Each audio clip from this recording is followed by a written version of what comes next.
खबर है, दरअसल जेईई एडवांस का रिजल्ट जारी हो चुका है। कोटा में पढ़ने वाले राजिद गुप्ता टॉपर रहे हैं। राजिद गुप्ता ने ऑल इंडिया टॉप किया है। टॉप 10 में कोटा के 4 छात्र शामिल हैं। देखिए, कोचिंग नगरी कोटा ने एक बार फिर से अपना परचम लहरा दिया है। ऐसी जानकारी है, बताइए जा रहा है कि कोटा में पढ़ने वाले राजिद गुप्ता टॉपर रहे हैं। और यही नहीं, आपको ये भी बता दें कि टॉप 10 में कोटा के 4 छात्रों ने अपनी जगह बना ली है। टॉप 10 की जो लिस्ट सामने आई है उसमें 4 छात्र शामिल हैं।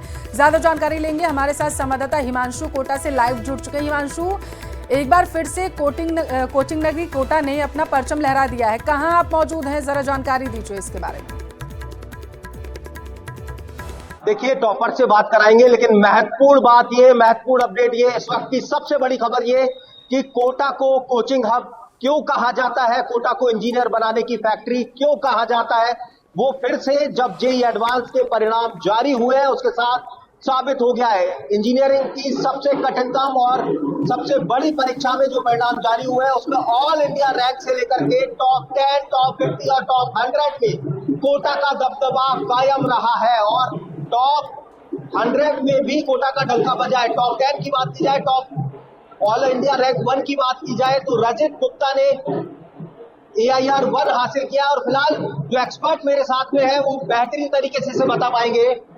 पंकज बिरला सर, निश्चित तौर पर कोटा को कोचिंग हब क्यों कहा जाता है, इंजीनियर बनाने की फैक्ट्री क्यों कहा जाता है, साबित होता है जब परिणाम आते हैं। किस तरह के रहे जो परिणाम? सर, रिजल्ट बहुत ही शानदार रहे हैं। अभी तक कोटा से टॉप 10 में 4 रैंक आ गई है। रैंक 1, रैंक 2, रैंक 6, रैंक 8 और टॉप 100 में अब तक 29 बच्चे पता पड़ गए सर इसकी। और ये हर साल होता जा रहा है सर। और इसका जो मेन श्रेय जाता है वो यहाँ के बच्चे, उनके टीचर्स, पेरेंट्स का विश्वास और जो पूरा सिस्टम है, पूरा कोटा जो है वो इन बच्चों की केयरिंग में लगा रहता है। सर, कोटा को हम जानते हैं शिक्षा की काशी कहा जाता है। प्रधानमंत्री नरेंद्र मोदी ने भी कोटा को जो नाम दिया वो शिक्षा की काशी कर दिया। और आज जब परिणाम जारी हुए हैं, ऑल इंडिया रैंक 1 छोटा परिणाम नहीं है, ये पूरे देश में कोटा सर्वश्रेष्ठ। बिल्कुल सही बात है, बिल्कुल भी छोटा परिणाम नहीं है सर। बच्चे की मेहनत, टीचर की मेहनत बहुत बड़ी बात है सर। और रैंक 1 और 2 दोनों के मार्क्स बराबर है सर, तो ये भी अपने आप में बहुत बड़ी उपलब्धि है सर। रैंक 2 की बात करें, रैंक की माइंड थोड़ा सा फ्रेश हो जाता है। इस ब्रेक के बीच आप पेरेंट्स से बात कर लो, कुछ खेल लो, बहन से बात कर लो, ऐसा वो था। पर टेस्ट वगैरह में नंबर कम आ जाते थे तो ऐसा ब्रेक तो ले नहीं सकते इस केस में। तो थोड़ा सा एनालिसिस करता था मैं कि कहाँ गलतियाँ हुई, इसके अंदर मैं क्या कर सकता हूँ, यहाँ पे कहाँ एग्जाम के बीच में कहाँ कमी रही, अभी थ्योरी वाइज मेरी क्या कमी, वो सब एनालिसिस था। तो उससे चीज़ें बेटर होती जाती है समय के साथ। जाएंगे सर कॉलेज, वहाँ पे IIT is a land of opportunities, ये मैं मान रहा हूँ। तो वहाँ पे देखते हैं क्या होता है। अचीवमेंट वाइज तो अभी मैं सर IPHO के लिए जा रहा हूँ कुछ दिनों में। बाकी एक बार मैं APHO में जा चुका हूँ और कैंप्स में भी मैं रहा हूँ बहुत, टोटल 4 कैंप्स में मैं रहा हूँ पिछले 4 सालों से। बाकी गोल्ड मेडल आया किसी में? Not yet. अभी मैं IPHO के लिए जा रहा हूँ और APHO में मैं पिछले साल गया था तो मैंने इंडिया के लिए ब्रॉन्ज मेडल लाया। कोटा मतलब अगर मैं एलन की बात करूँ, अब ऐसा एलन की बात करें तो आप एलन सेंटर में घुसेंगे, आपको सेल्फ स्टडी के लिए कमरे वगैरह मिलते हैं। तो आप पे स्टूडेंट्स बैठ के सेल्फ स्टडी करते हैं, केवल मतलब ऐसा होमवर्क वगैरह करते हैं। तो वो अपने आप में एक अच्छी फैसिलिटी है, क्योंकि उसके अंदर क्या रहता है कि जैसे ही आपको डाउट आए तुरंत टीचर बाहर डाउट काउंटर पे बैठे रहते हैं, आप तुरंत जाके पूछ लो। तो वो अपने आप में एक बहुत अच्छी चीज़ है। प्लस आपको एक मोटिवेशन भी मिलता है अपने आजू बाजू में देख के कि देखो बच्चे कितने डिसिप्लिन के साथ पढ़ रहे हैं, तो मैं भी ये काम करूं। तो आप उसके अंदर भी पढ़ते हैं। अगर एलन के बाहर की बात की जाए तो हॉस्टल्स वगैरह होते हैं, तो वो भी एक अच्छी फैसिलिटी है स्टूडेंट्स के लिए कि पूरा ध्यान रखते हैं, खाना वगैरह भी डिसेंट दे देते हैं। तो और जो वार्डन है वो भी मतलब टाइम टू टाइम अपडेट करते रहते हैं पेरेंट्स को कि क्या चल रहा है वगैरह वगैरह। और वो पूरा ध्यान रखते हैं कि मतलब बच्चा कुछ ऐसे दिक्कत तो नहीं हो रही वगैरह वगैरह।